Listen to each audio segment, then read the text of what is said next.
और इसलिए इस बार जब आप वोट देंगे ना, तो एक वोट की ताकत है आपके चिराग का जीतना, और उसी वोट की आत्मा है रामविलास को श्रद्धांजलि। भाइयों बहनों, मैं चिराग के लिए इसलिए नहीं आया कि उसको मुझे जिताना है, वो तो जीतने वाला ही है। मैं यहां आया हूं रामविलास जी का कर्ज चुकाने के लिए। मेरे अनन्य साथी रहे रामविलास जी, और इसलिए मैं सामने से यहां आया हूं। मुझे मालूम है यहां का परिणाम आप लोगों ने तय कर लिया है। चिराग के प्रति मेरा प्यार इसलिए है, मैं पब्लिकली आमतौर पर बोलता नहीं, लेकिन आज बोल देता हूं। चिराग जब पहली बार पार्लियामेंट में आए तो मैं तो इतना ही जानता था रामविलास जी के बेटे हैं, लेकिन मैं देखता था उनके व्यवहार में रामविलास जी के बेटे होने का गुरूर का नामो निशान नहीं था।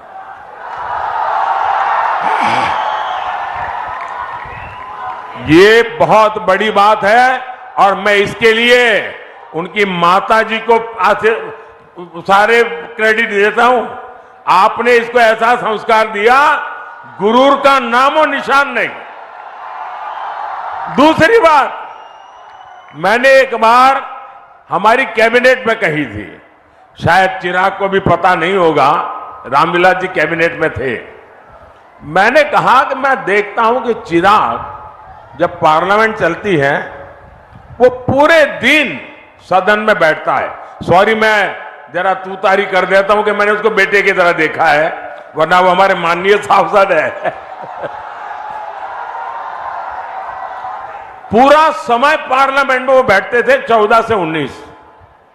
मैंने कैबिनेट में कहा, मैंने कहा देखिए भाई, इस बच्चे में सीखने की, जानने की इतनी लगन है, वो एक एमपी के रूप में इतना कोशिश कर रहा है सीखने की, और मैं मानता हूं एक सांसद के रूप में चिराग सफल सांसद है।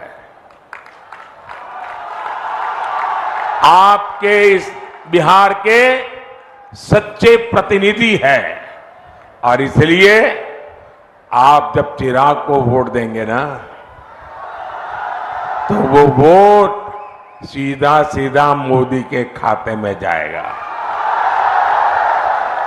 अच्छा, मेरा एक काम करेंगे, जरा सब बताइए, मेरा एक काम करेंगे। ऐसे नहीं, चिराग की बात कर रहा हूं तो बड़ा उत्साह आ जाता है, मेरी बात करता हूं ठंडे पड़ जाते हो। जरा हाथ ऊपर करके बताइए, मेरा काम करोगे? देखिए, यहां से जाने के बाद ज्यादा से ज्यादा घरों में जाइए, ज्यादा से ज्यादा परिवारों में जाइए, और जाकर के कहिए कि मोदी जी आए थे, मोदी जी ने आपको जय श्री राम कहा है, मेरा जय श्री राम पहुंचा दीजिए, मेरा जय श्री राम पहुंचा दीजिए। बोलो भारत माता की, भारत माता की, भारत माता की। बहुत बहुत धन्यवाद।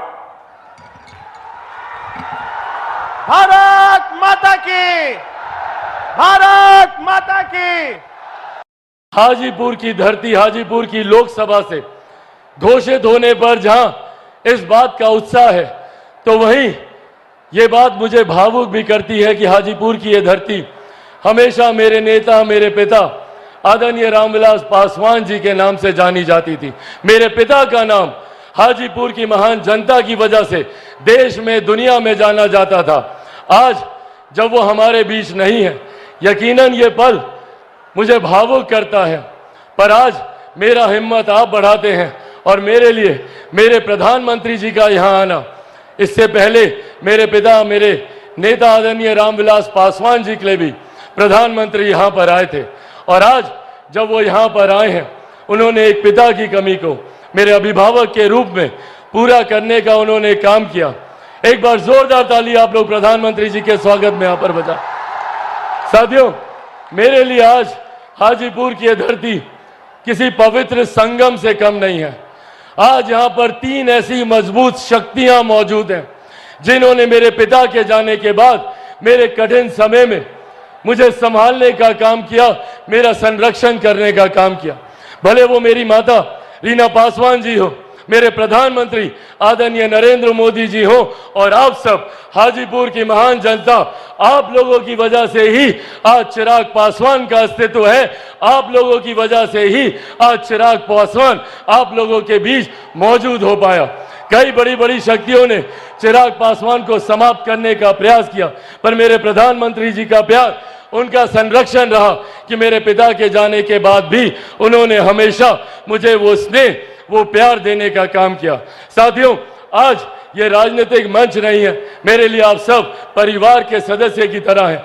ज्यादा राजनीतिक चर्चा ना करते हुए मैं बस ये आग्रह करने आया हूं कि हम सबको इस बात का ध्यान रखने की जरूरत है कि कौन सही मायनों में हमारे लिए कार्य कर रहा है, कौन दिन रात मेहनत कर कर हम लोग को मुख्य धारा के साथ जोड़ने का काम कर रहा है। एक तरफ हमारे प्रधानमंत्री आदरणीय नरेंद्र मोदी जी हैं। आज जब यहाँ पर इतनी भारी संख्या में महिलाएं मौजूद हैं, पहली बार देश में एक ऐसे प्रधानमंत्री आए जिन्होंने आपके सम्मान की चिंता करते हुए शौचालय का निर्माण करने का कार्य कराया, आपके लिए उज्ज्वला योजना देने का काम करवाया।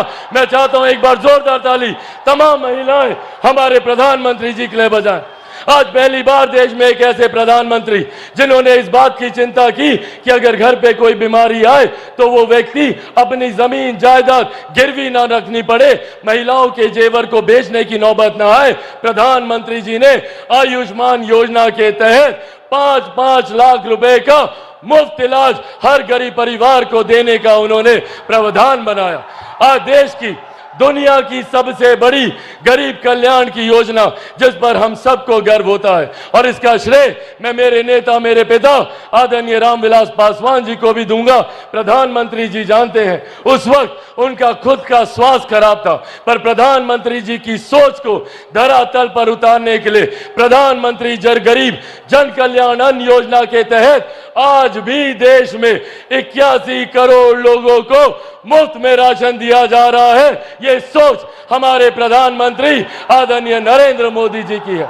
जहां हमारी सरकार ने सरहद से सीमाओं को सुरक्षित रखा, अंतरिक्ष के माध्यम से विकास के कार्यों को गति दी, जहां किसान सम्मान निधि के माध्यम से हर गरीब, हर मजदूर की चिंता करने का प्रधानमंत्री जी ने कार्य किया, तो वहीं आज भी कुछ विपक्षी दल के नेता हैं जो आप लोगों के बीच, हम लोगों के बीच घूम घूम कर भ्रम फैलाने का कार्य कर रहे हैं। कौन है ये लोग? ये वही लोग हैं जो 90 के दशक में लाठी में तेल पिलाने का काम करते थे।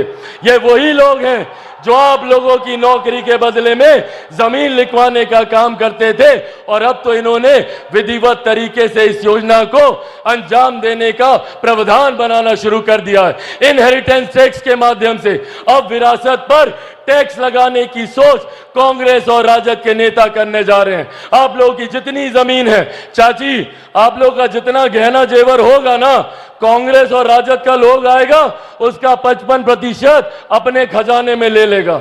ये हम लोग को याद रखने की जरूरत है कि किस तरीके से हम लोगों का थोड़ी बहुत संपत्ति जो भी अर्जित की गरीब किसान, गरीब मजदूर या महिलाओं ने, उसको भी हड़पने की सोच कांग्रेस और राजद के लोग रखते हैं और भ्रम फैलाने का ये लोग काम करते हैं, झूठ बोलने की बात करते हैं। कभी कहेंगे संविधान खत्म हो जाएगा, कभी कहेंगे आरक्षण समाप्त हो जाएगा, तो कभी कहेंगे कि लोकतंत्र की हत्या हो जाएगी। ये लोग लोकतंत्र की बात करेंगे जिन्होंने सन 75 में आपातकाल लगाकर सही मायनों में लोकतंत्र की हत्या करने का काम किया।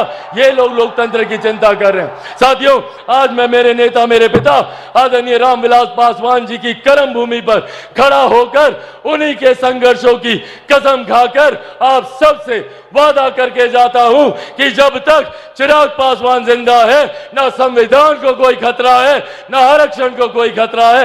ये वादा आपसे मेरे प्रधानमंत्री जी भी करके जाते हैं। साथियों, जो लोग संविधान को खतरे में बताते हैं वो आप लोगों की गरीब कल्याण योजनाओं पे नजर रखते हैं। आज मैं मेरे प्रधानमंत्री जी से भी इस मंच के माध्यम से आग्रह करूंगा कि सर ऐसे प्रावधान बना दिए जाएं ताकि आरक्षण को लेकर उम्र भर के लिए यह बहस ही समाप्त हो जाए।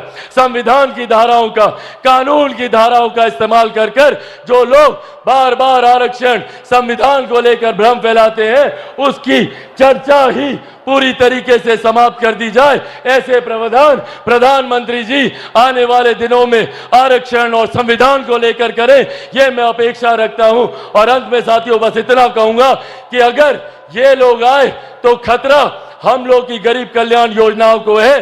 जितनी कांग्रेस राजद के लोग हैं, आज जितने लोगों को 5-5 किलो अनाज मिलता है, एक बार हाथ उठाकर प्रधानमंत्री जी को बताएं कि आप लोग को अनाज मिल रहा है ना? जिनको मिल रहा हाथ उठाकर बताएं। अगर कांग्रेस के लोग आए, राजद के लोग आए तो ये लोग ये अनाज मिलना बंद करा देंगे। आयुष्मान योजना को ये लोग बंद करा देंगे क्योंकि ये लोग चाहते हैं कि गरीब गरीब रहे। और दूसरी तरफ हमारे प्रधानमंत्री जी ने 2047 तक भारत को एक विकसित देश बनाने का लक्ष्य रखा है। आइए हम सब मिलकर प्रधानमंत्री जी के इस लक्ष्य में अपना महत्वपूर्ण योगदान दें और एक बार अंत में जोरदार ऐसी ताली बजाइए कि हम सबको, प्रधानमंत्री जी को हम सब विश्वास दिला सके कि बिहार से 40 की 40 सीटें हम लोग प्रधानमंत्री जी को देने जा रहे हैं। जोरदार ताली से आदरणीय प्रधानमंत्री जिंदाबाद, आदरणीय प्रधानमंत्री जिंदाबाद। अंत में साथियों पुनः मेरे पिता की इस धरती को मैं नमन करते हुए अपने पिता को एक बार फिर से इस मन से श्रद्धांजलि देता हूं। मेरी मां, मेरी ताकत यहां पर मौजूद है, एक बार उनको इन चरणों में भी नमन करते हुए आदरणीय रामविलास पासवान अमर रहे, आदरणीय रामविलास पासवान अमर रहे, एनडीए गठबंधन जिंदाबाद। बहुत बहुत धन्यवाद साथियों, जय हिंद।